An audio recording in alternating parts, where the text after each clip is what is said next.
It's a brand new week and more comics are dropping. And you're not going to believe what the number one drop is. Blow your mind. Welcome back, Gainers, to another incredible, exciting, fantastic episode of ComicGains. Ha! If you're new to the show, madam. I'm Zach, and this is Princess Rojas, looking very lovely today, just like usual, doing that princess way, so you do to bow down respect. And of course, here's our mascot, Coco. Ooh, Comic Coco in the house. All right, guys. So today is Monday. What we do on Monday is we report the comics that have been dropping this current week from 1 year ago sales. Really exciting, really fun list that we put together where if you're new to this, we scour the internet for trending lists, hot lists, speculation lists, I don't know, all kinds of lists. Any kind of list that has to do with comics that people are telling you it's a good idea to get these because something going on in the media or comic books or news or anything. And we try to figure out which one of these books a year later have gone down in price and whether or not it's a good idea to pick them up because everyone forgot about them, or sometimes the speculation never panned out and maybe you should forget about those books. So we have this list in order from smallest percentage drop to largest percentage drop, and you get a bonus. You get Zach's pick of the week, which we're all looking forward to at the end of the show. Oh yeah. And you know what we always do at the beginning of the show? We drink a brand new drink for the week. We got here a Red Bull. It gives you wings, guys. It also might be pee. I don't know. I'm a very energetic person. So let's get into it. Sugar-free, guys. Sugar-free! Trying to cut down on my sugar. That's like an OG energy drink. Yeah, Red Bulls are like really classic, along with Monster. I know everyone was like, I think it has bull taurine. Yeah, taurine in it. Yeah, it does. They get the bulls and they harvest it hard. You were thinking about getting that job for a while, weren't you? No, I wasn't. No. I don't take no bull, guys. You know what else is a good place to harvest some gains? On Whatnot, hanging out with us every week on Saturday. You got 3 p.m. Pacific Standard Time. You get the Gains crew, Adam and Zach. And if you stay on a little later, at 6 p.m., Princess of Gains hosts her very own show, sells all her own books. It has the legendary polls and Wheel of Gains. And everything starts at $1 on both shows, 30-second auctions. Greatest show on Whatnot. Absolutely. So Zach said. And most humble. All right, guys. Back to the drop list. We are halfway through April, and let's talk about the comics that were hot 1 year ago. All right. Let's start off the list with a Marvel book. We got Toxic Avenger #1 from 1991. Everybody's favorite 90s goodness. You got Rodney Ramos and Doug Monik doing the work on this book. And why is this book important? It's the first appearance of the Toxic Avenger right there in the title. So it says right there in the title. It almost kind of looks like an homage to Spider-Man 1, too. A little bit. Kind of came out like a similar time. But don't forget about, there's also a preview in Marvel Age 98, which I think we found one recently. So there's a preview for this book as well. And let's see. Reasons this was hot a year ago. This 2 times actually spiked in the last couple of years. June in 2021, we got a major casting announcement for the movie that was going to be coming out. You got Elijah Wood, everyone's favorite Hobbit, Peter Dinklage, you got Julia Davis, and Kevin Bacon, the legendary Kevin Bacon. Were all scheduled to be in the Toxic Avenger movie. So just so everybody knows, this will be put out by Legendary Studios. It's not technically a Marvel title. It's not going to come out in the MCU, so it's not necessarily going to be connected to the regular Marvel Universe, which could be interesting.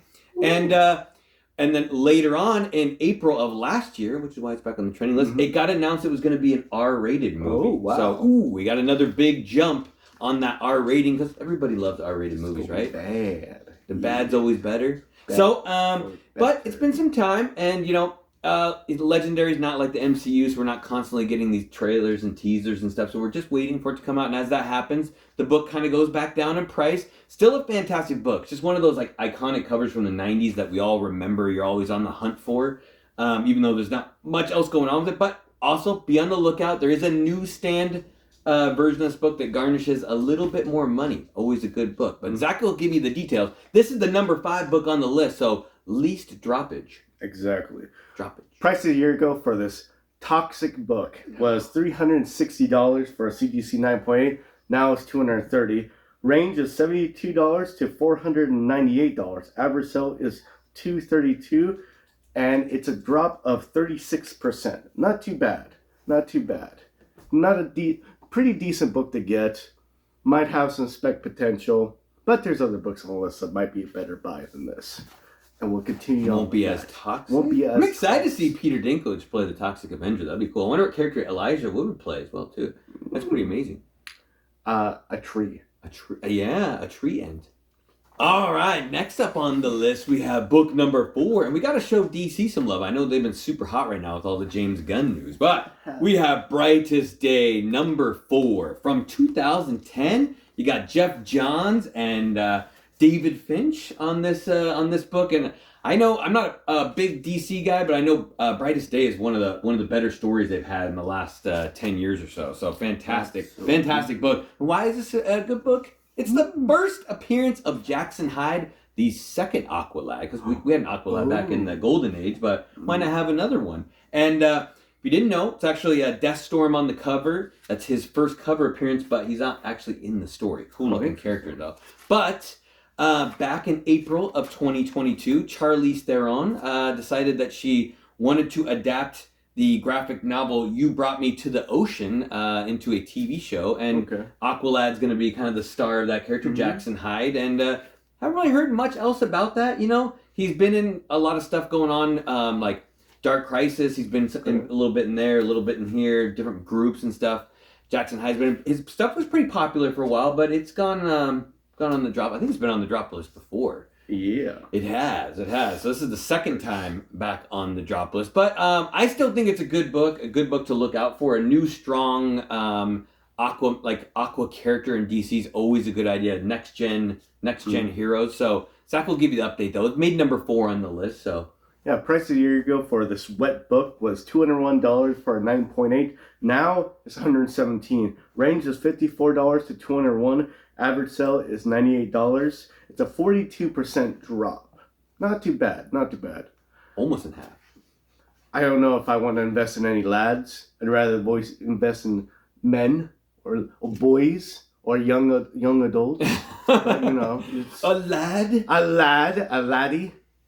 Yeah, but yeah, it's a not bad book, guys. Not bad at all. So yeah, consider it. It's a pretty cool cover too. Yeah, you gotta keep an eye out for the DC stuff. You never know when that's finally gonna pop off. And oh man, I don't know if this ever happened before. We got 2 DC books back to back. We got Sandman Universe, Nightmare Country, the 1 in 100 ratio, which came out in April of 2022. So nice. Brand new book from 1 year ago, hot right off the press. Jenny Frison doing this beautiful ratio cover, and a stories written by James Tynion IV. So a lot of stuff going on with this book. You have, Neil Gaiman wrote the original Sandman series, which is a fan favorite, which is a pretty long series, and he had a spin-off after that, which he wrote as well, which I think most people really, really enjoyed that series. And then, last year they had the TV show come out on Netflix, which I thought was good. First few episodes were pretty good. I kind of was at the end. I was kind of like, I'm ready for the show to be over by the last few episodes. But that's just me, just my own personal opinion on that. And then DC decides probably a good idea to put out a comic same time the TV show comes out. Marvel does that too. It seems like whenever there's a movie or a TV show, they try to put out a comic at the same time. And I know at that time Tynion was leaving DC, actually left the Batman run, and they were like, hey, do you want to do Sandman? A little Sandman action? And he said, yeah, let's do it. It's kind of everybody wants to probably do Sandman following Neil Gaiman's footsteps. And I'm not sure. We bought a few of the books on this. It doesn't seem like anyone was really talking about the regular issues at all, or the story. As not someone that's read it, I don't have as much to talk about it. But this book was hot, but maybe not as hot now as it was. Maybe it's your time to get this. I think it's a great Jenny Frison cover, though, so it's always going to have some greatness. But Zach will give you the better update on these numbers. Price a year ago for CGC 9.8 was $1,000 a year ago. Now, last sale was $373. Range is $345 to $1,000. Average sale is $534. It's about a 63% drop. It's a great cover. If you're collecting Jenny Frison, this is a must-have. It's one of the most beautiful Jenny Frison covers I've ever seen. And it's probably one of the best death covers I've ever seen. Probably the best. Death of the Endless, I think is what she's called. Yeah, I would consider getting this quite readily. For the Jenny Frison fans. Yeah, and I think maybe it'll drop more, but at the same time, this is one of those books that just might keep on going up and up at one point, and you might never have a better chance than this to get it. Yeah, that's true. That's true. I mean, if you're lucky enough, you got it, brand new for $100 maybe. First week for $100, then it's worth $300, so at least you tripled your money. At one point, it was worth a lot more, but you never know. Like Zach says, still a great cover. I don't know if the book garnish is going along with it as well, but yeah, who knows? Great book. All right, number 2 on the list, and this is kind of a heartbreaker because I love this book a lot. You got Invincible Iron Man number 7, 2016. Brian Michael Bendis, Mike Deodato Jr. Oh, great book. First cameo of Riri Williams, who later becomes Ironheart.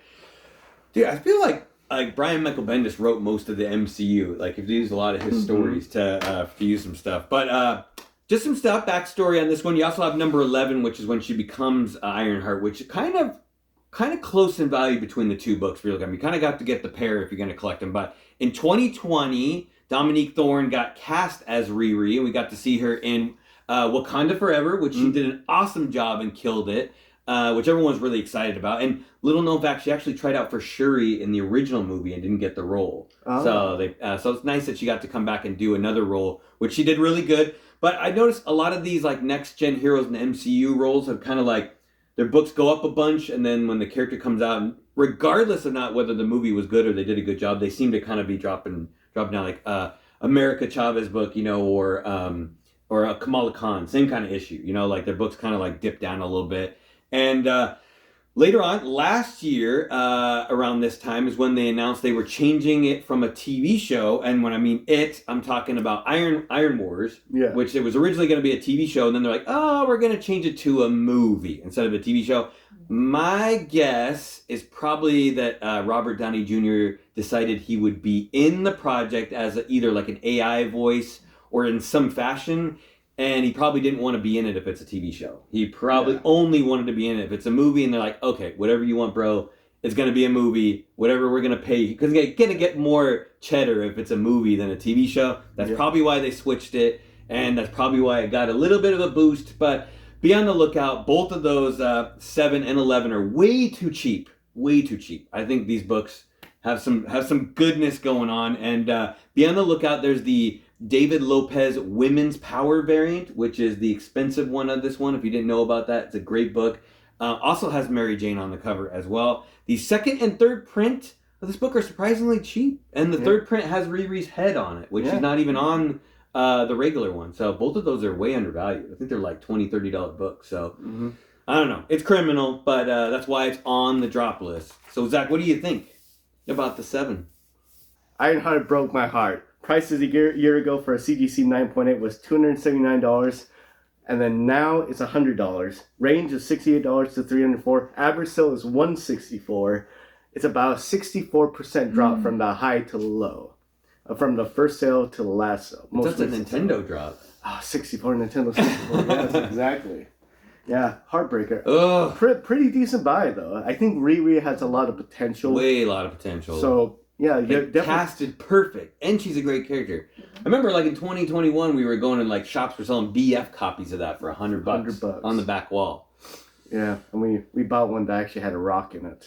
It's stuck into the cover. I think it's still got a high grade though. Surprise! Yeah, it was a diamond. It was a diamond in the rough. All right, guys, this is the one I could not believe. I know Zach's like, all right, it's gonna be Amazing Spider-Man 10. First appearance of Spider-Punk, and I'm like, there is no way this is going to even make the drop list. And not only did it make the drop list, it's the number 1 drop book.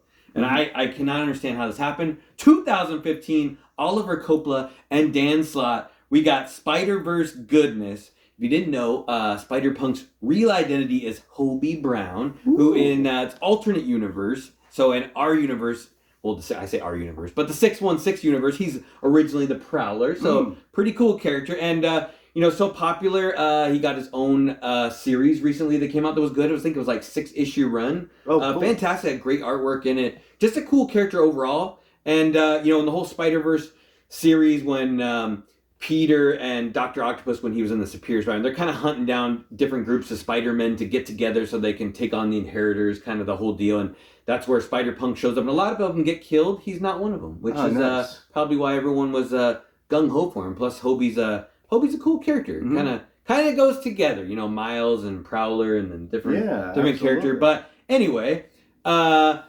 couple, early last year is when we got all the toys back. You got the Pop started coming out with Spider-Punk for Across the Spider-Verse. Then we saw those awesome guitars that had Across the Spider-Verse on it. And everyone's like, okay, oh my God, Spider-Punk's going to be in Across the Spider-Verse. And everyone got super excited about it. And then late last year, they announced Daniel Kaluuya was going to be voicing Spider-Punk in the movie. And we all know him from Black Panther, from Us, from Nope, all kinds of good stuff. Mm-hmm. Great actor. And everyone was more excited. We're like, oh my God, Spider-Punk's going to be voiced by an awesome actor as well.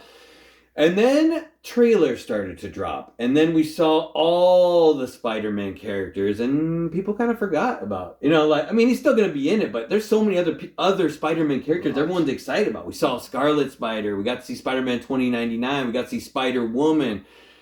I think we saw like 1,000 different spider characters in that preview. And then, I think he kind of got lost in the shuffle a little bit of what we were excited about. And I think after the movie, he's going to be a pretty big fan favorite again. Someone's going to be the standout. Last one was probably like Spider Noir, Spider Pig, maybe. I think they all kind of took front and center. But we'll have to see. Anyway, some things you might want to be on the lookout for. There is a 1 in 25 Connecting Gabriel Delato cover, which is, I think, probably the investment book. If you're looking at going deep into Hobie Brown. Yeah. That might be the book you want to get. But Zach will give you the numbers. I think, this is surprising. I was surprised. Let me know if you guys are surprised. So, prices a year ago was, for a CGC 9.8, was $380. There had been a recent sale for $89, but I think that's a fluke, because most of the time it sells for $130, right? For a CGC 9.8. Now, range $89 to $445. Average sale $242. It's a 77% drop if you count it in for the last sale. But if you don't count the last sale and you do the average fair market value, it's still about a 66% drop. So this is a screaming deal, guys. I think Spider-Punk will be a fan favorite. So this is my probably number one pick. For a deal, I would say you want to probably go after the Iron Man 7 because I think that has a lot of potential. But if you actually go after Spider-Punk, I think you'll do pretty well. And if you can afford that 1 in 25, I don't know what the price for that book is, should be pretty high. Go after that. And what's the number one pick? I just said what the number one pick is. I heard 2 books. Yeah. So Spider-Punk would be probably the number one pick. Oh, but for the deal, I would say probably Riri Williams. You guys got lucky. You got 2 picks this week. 2 number one picks. I always do that. I always do like the good deal and then the number one pick. Oh. I always do it. Most of the time. Sometimes I don't. Rarely. All right, guys. All right, that's gonna wrap up the drop list for this week. I think some crazy books on the drop list. It's crazy. As usual, if you like to hear these crazy drop lists, all you gotta do is hit that special subscribe button, hit the like button, hit the notification bell, because we do special Saturday videos now, and we go live on Wednesday. So if you want to hang out with us live, we'd be happy to have you in our living room on Wednesday evening or afternoon, depending on where you are. And leave a comment down below. Let us know if you guys are excited for these books to be on the drop list or Across the Spider-Verse. I can't believe Spider-Punk's on the drop list. I can't believe it. And anything else, Zach? Yeah, sure. How you do that is, depending on which coast you're on, it's called something different, but you rock out the same, just about. Unless it's slightly different, then I'm misinformed. But you got the West Coast, you got the grunge side, and then you got the East Coast. That's the punk side. Punk grunge. Same thing. Like in the 90s. Yeah, it was in the 90s when I was like, I don't know if that's still current anymore. Well, you still, that's where it's like grunge and punk. You still, that conversation. Is it different? Is it the same? Is it just depending on the coast? I'm thinking like coast closer to England is the punky side, because they had punk over in England, and they were dressing all kinds of weird, guys. All kinds of weird. And that's how you get those punk or grunge gains. The confusion. Yeah, I'm a little confused. I'm confused. All right, guys. Until we see you next time, stay safe and remember. Get those punk games! Damn. Every single one. Spider Punk.